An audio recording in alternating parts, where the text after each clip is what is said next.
Hello everyone. BSc first year की physical chemistry की online classes में आपका स्वागत है। हम ठोस क्रिस्टलों के बारे में चर्चा कर रहे थे। आज हम ठोस क्रिस्टलों में सममिति के तत्वों के बारे में चर्चा करेंगे। हम ये जानते हैं कि क्रिस्टलीय ठोसों में अवयवी कणों का एक नियमित क्रम होता है, त्रिविमीय व्यवस्था होती है और इस नियमित त्रिविमीय पैटर्न की संपूर्ण क्रिस्टल में एक समान अंतराल पर पुनरावृत्ति होती है।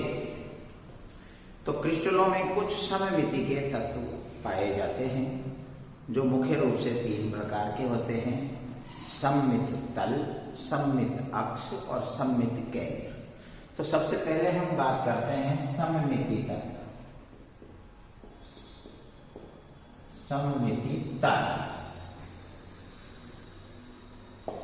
ये किसी क्रिस्टल में ऐसा काल्पनिक तल होता है जहां से वस्तु को यदि हम दो भागों में बांट दें तो वो दोनों भाग इस प्रकार के होते हैं कि वो एक दूसरे के दर्पण प्रतिबिंब के रूप में हमें दिखाई देते हैं। जैसे एक को यदि दर्पण के सामने रख दें तो जो दर्पण में उसका प्रतिबिंब नजर आएगा तो दूसरा भाग उसी रूप का हमें दिखाई देगा।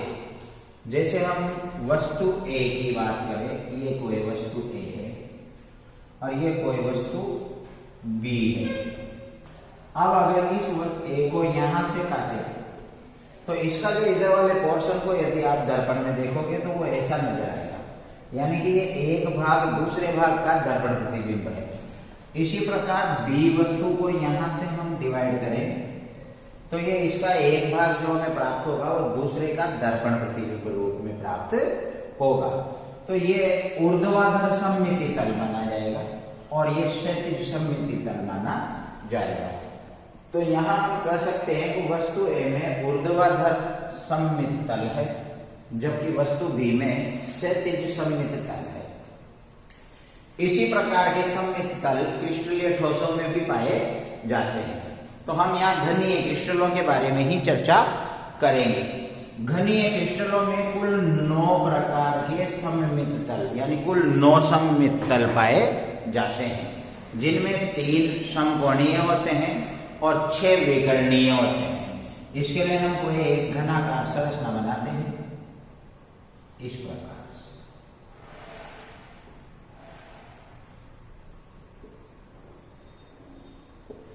अब जैसे इसमें आमने सामने के फलकों को अगर मिला दिया जाए तो इसका इधर वाला भाग इधर वाले भाग का दर्पण प्रतिबिंब होगा। इसी प्रकार से ये आमने सामने के फलकों को मिला दिया जाए तो इसका इधर वाला भाग इधर वाले का दर्पण प्रतिबिंब होगा। और इसके अलावा जो फलक बचते हैं 2 फलक और है तो कुल मिलाकर 6 फलक है। इसलिए इनको आमने सामने से अपन 3 प्रकार से डिवाइड कर सकते हैं। तो एक ये हो गया, एक ये हो गया और एक इस प्रकार से हो जाएगा ये। तो ये भाग इसका दर्पण प्रतिबिंब होगा। तो ये समकोणीय सममित तल कहलाते हैं और इनकी संख्या 3 होती है। अब विकर्णीय सममित तल की बात करें तो ये घनीय क्रिस्टल को अपन बनाते हैं।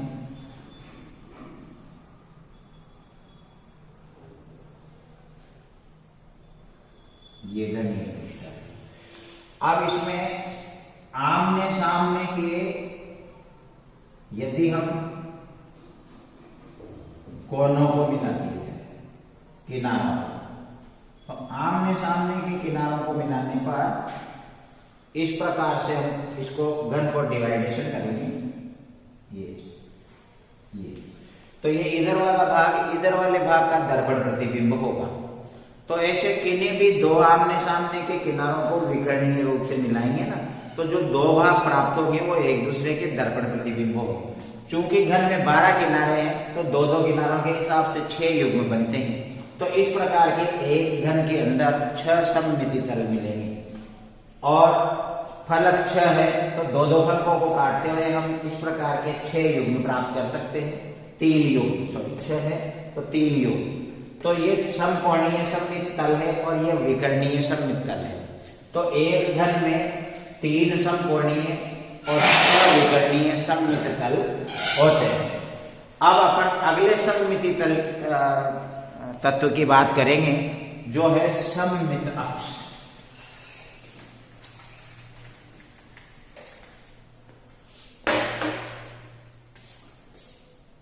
सममित अक्ष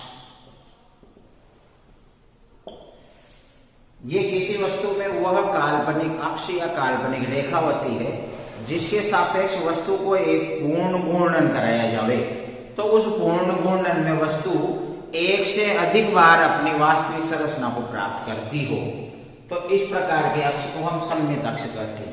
यदि कोई वस्तु पूरा 360 डिग्री घुमाने पर ही अपनी वास्तविक अवस्था में आती है, यानी सिर्फ एक बार, तो हम कहेंगे उस वस्तु में कोई सममित अक्ष नहीं है।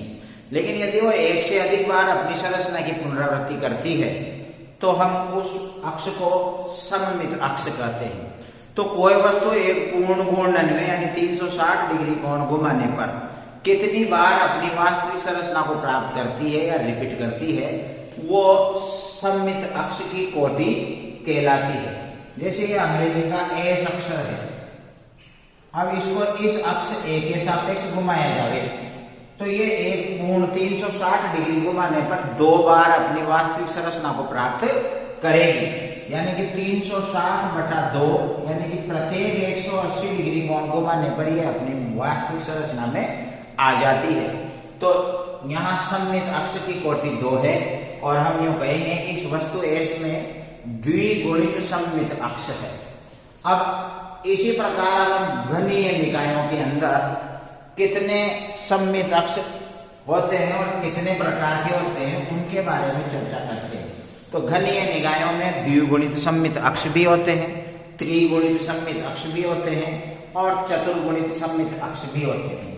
तो सबसे पहले अपन ये कोई घन बनाते हैं।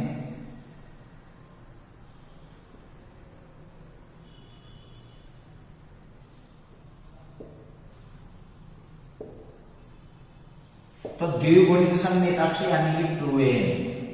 अब इस घन के अंदर कितने द्विगुणित सममित अक्ष है?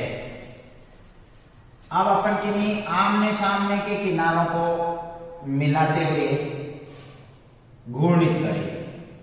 तो ये आमने सामने के किनारों को मिलाते हुए इसको घूर्णित करेंगे अपन।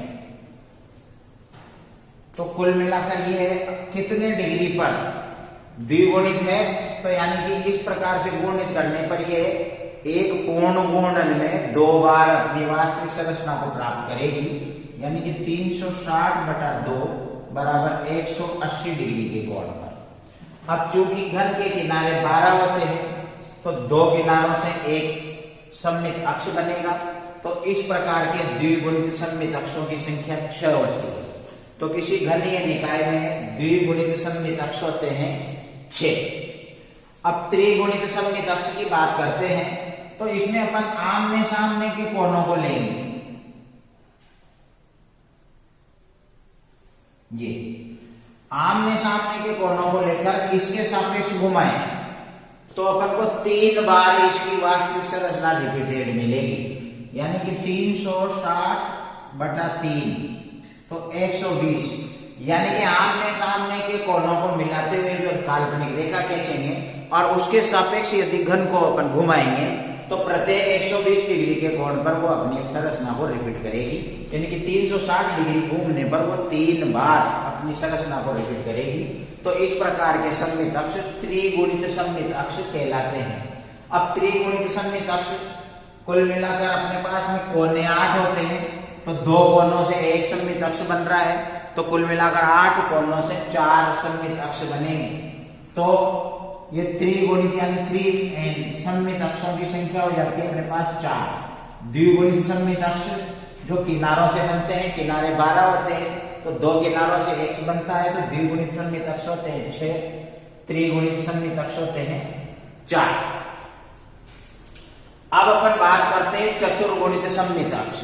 चतुर्गुणित सममित अक्ष के लिए अपन घन को देखते हैं। तो इसमें आमने सामने के 2 फलकों के केंद्र से अपन ये काल्पनिक सीधी रेखा खींचते हैं, और ये आमने सामने के 2 इधर से भी हो सकते हैं, और आमने सामने के दो इधर से भी हो सकते हैं। तो यदि आमने सामने के फलकों के केंद्र से होती हुई एक काल्पनिक रेखा खींचेंगे और इसके सापेक्ष यदि अपन वस्तु को घुमाएंगे तो ये 4 बार अपनी वास्तविक संरचना को रिपीट करेगा, यानी कि 360/4 90, यानी कि प्रत्येक 90 डिग्री के कोण पर ये अपनी संरचना को रिपीट करेगा। अब चूंकि यहाँ दो फलकों के केंद्र से एक सममित अक्ष बन रहा है, घन में कुल 6 फलक होते हैं, तो इस प्रकार के कोण यानी चतुर्गुणित सममित अक्षों की संख्या 3 होगी। तो कुल मिलाकर एक घनीय निकाय में 6 द्विगुणित, 4 त्रिगुणित और 3 चतुर्गुणित सममित अक्ष होते हैं। तो सममित अक्षों की संख्या कुल मिलाकर 6, 4, 10 और 3 13 हो जाती है।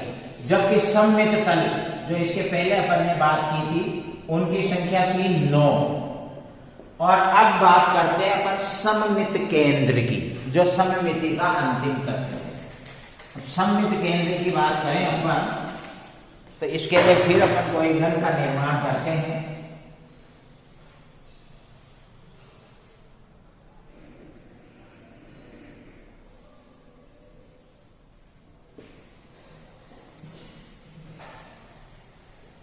अब सममित केंद्र एक ऐसा बिंदु होता है जहां से सीधी रेखा को किसी भी दिशा में बढ़ाने पर वो घन के समान बिंदुओं को स्पर्श करे समान दूरी पर।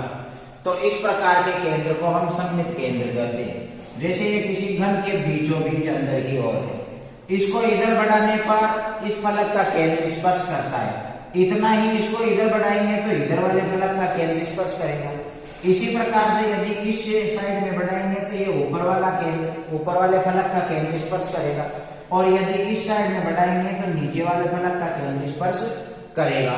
इसी प्रकार इस कोने से चलकर इस कोने तक आएंगे या इस कोने से चलकर इस कोने तक आएंगे तो भी ये दोनों दिशाओं में समान दूरी पर घन के समान बिंदुओं को स्पर्श करेगा। तो इस प्रकार के केंद्र बिंदु को ही हम सममित केंद्र कहते हैं। और किसी भी क्रिस्टल में सममित केंद्र केवल एक ही होता है। तो घनीय क्रिस्टलों में भी सममित केंद्र की संख्या एक ही आएगी।